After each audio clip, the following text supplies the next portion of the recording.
Welcome to my favourites. நாம் இன்னைக்கு banana halwa jaggery வச்சு எப்படி பண்ணுறதுன்னு பார்க்க போகிறோம். இது ரொம்ப டேஸ்டியாக மவுத் வாட்டரிங்காக இருக்கும். அதுக்கு நான் ஒரு 6 பனானா, நல்லா ரைப் பனானாஸ் எடுத்து வச்சுருக்கேன். அதை ஒரு பிளெண்டரில் நல்லா ஸ்மால் பீசஸாக கட் பண்ணி போட்டுக்கோங்க. நீங்கள் எந்த பனானா வெரைட்டி வேணாலும் யூஸ் பண்ணிக்கலாம். ஆனால் பனானா வந்து கொஞ்சம் நல்லா பழுத்திருக்கணும், நல்லா ரைப்டாக இருக்கணும். அப்போ தான் நமக்கு அல்வா வந்து டேஸ்டியாக இருக்கும். கொஞ்சம் காய்வட்டாக இருக்கிற பனானாவை நம்ம பண்ணோம்னா அல்வா வந்து அந்த அளவுக்கு டேஸ்ட்டாக இருக்காது. எந்த அளவுக்கு பனானா சாஃப்டாக இருக்கோ அந்த அளவுக்கு நல்லாயிருக்கும். நான் வந்து பிளெண்ட் பண்ணியிருக்கேன். அதுக்கப்புறம் ஒரு பேனில் ஒரு ஸ்பூன் கீ போட்டு இந்த மாதிரி சின்ன சின்ன பீசஸ் ஆஃப் பாதாம் அண்ட் cashews ஆட் பண்ணிக்கோங்க. இது நல்லா கோல்டன் ப்ரௌன் வர வரைக்கும் ரோஸ்ட் பண்ணிக்கோங்க. நல்லா ரோஸ்ட் ஆகிடுச்சு. அது வந்து ஒரு கப்பில் இல்லை பவுலில் ட்ரான்ஸ்ஃபர் பண்ணி வச்சுக்கோங்க. அதே பேனில் நான் 2 ஸ்பூன் நெய் போட்டிருக்கேன். அதுக்கப்புறம் நம்ம அரைச்சி வச்ச இந்த பனானா பேஸ்ட்டை நம்ம ஆட் பண்ணிக்கலாம். பனானா வந்து ரொம்ப பேஸ்ட்டாக, ரொம்ப ஃபைன் பேஸ்ட்டாக அரைக்கணும்னு அவசியம் இல்லை. ஓரளவுக்கு அந்த பனானா சங்கியாக இருக்கிற மாதிரி அரைச்சிக்கோங்க. அப்போ தான் நமக்கு சாப்பிடும் போதும் அந்த பனானா நமக்கு வாய்க்கு நல்லா ஏற்படும். இது வந்து லோ ஃப்ளேமில் கொஞ்சம் நல்லா குக் பண்ணிக்கோங்க. அதுக்கப்புறம் ஒரு 150 ml பால் ஆட் பண்ணிக்கோங்க. நான் வந்து 2 பேட்சில் ஆட் பண்ணியிருக்கேன். ஏன்னா நீங்கள் ஃபஸ்ட்டு ஆட் பண்ணும்போது கொஞ்சம் பனானா வந்து இழுக்க ஆரம்பிச்சிக்கும். அதுக்கப்புறம் இன்னொரு பேட்சில் மீதி பால் ஆட் பண்ணிக்கோங்க. இது வந்து ஆப்ஷனல் தான். இது வேணும்னா நீங்கள் வச்சுக்கலாம், இல்லாட்டி ஸ்கிப் பண்ணிக்கலாம். அதுக்கப்புறம் ஒரு 2 ஸ்பூன் நெய் ஆட் பண்ணிக்கோங்க. இந்த பாலும் நெய்யும் நல்லா பனானா வந்து இழுக்க ஆரம்பிக்கும். லைட்டாக கொஞ்சம் திக்காக ஆரம்பிக்குது. நல்லா கிண்டி விட்டுட்டே இருங்க.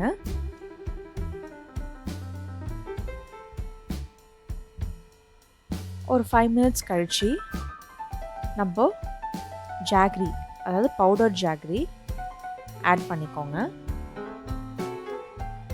இந்த மாதிரி கொஞ்சம் கொஞ்சமாக ஆட் பண்ணிக்கோங்க, இல்லாட்டி கெட்டி கெட்டி ஆகிடும்.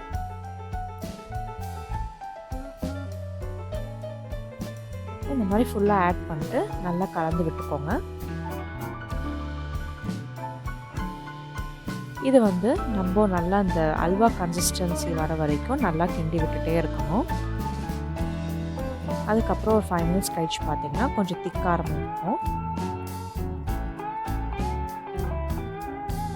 கொஞ்சம் நம்ம ஆட் பண்ணியிருக்கிற அந்த கீ எல்லாம் வந்து கொஞ்சம் தனியாக வர ஆரம்பிக்கும். இந்த மாதிரி நல்லா ஸ்டிக்கியாக வர ஆரம்பிக்கும்.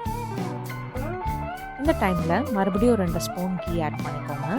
டோட்டலாக உங்களுக்கு ஒரு 5 to 6 ஸ்பூன்ஸ் வந்து தேவைப்படும் அல்வா பண்ணுறதுக்கு.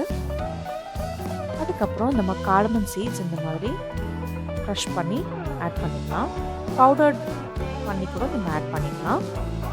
ஸோ இந்த மாதிரி நல்லா சுண்டி நல்லா கீ செப்பரேட் ஆகிற வரைக்கும் நல்லா கண்டினியூஸாக நம்ம கிண்டி விட்டுட்டே இருக்கணும்.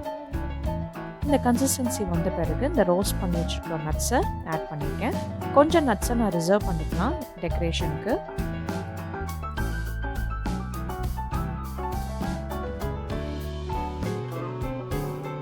நல்லா கிண்டி விட்டுட்டே இருங்க. பாருங்கள், இந்த கன்சிஸ்டன்சிக்கு நம்ம கொண்டு வரணும். மொத்தமாக ஒரு 20 to 25 மினிட்ஸ் ஆகும்.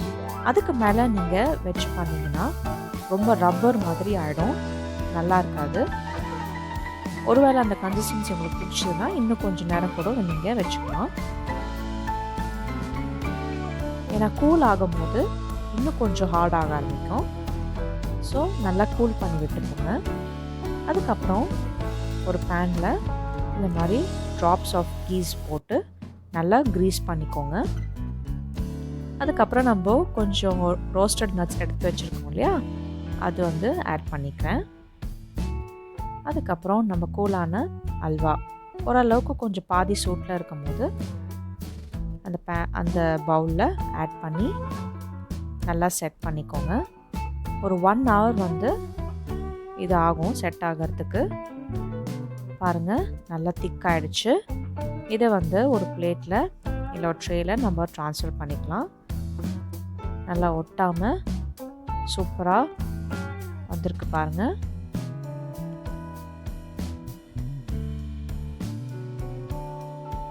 நம்ம இதை பீசஸாக கட் பண்ணிக்கலாம். மில்க் வந்து ஆப்ஷனல் தான். உங்களுக்கு அந்த மாவு ஃப்ளேவர் வரணும், அந்த கோயா ஃப்ளேவர் வரணுங்கிறதுக்காக தான் நான் மில்க் ஆட் பண்ணேன். மில்க் இல்லாமல் கூட நம்ம பண்ணலாம். மில்க் இல்லாமல் பண்ணிங்கன்னா இன்னும் கொஞ்சம் ஹார்ட் கன்சிஸ்டன்சி நமக்கு கிடைக்கும். அவ்வளோதான் டிஃப்ரென்ஸ். அந்த டேஸ்ட்டும் வந்து மில்க் வச்சு பண்ணோம்னா இன்னும் கொஞ்சம் டிஃப்ரெண்ட்டாக இருக்கும். ரொம்ப ரிச் டெக்ஸ்சராக இருக்கும்.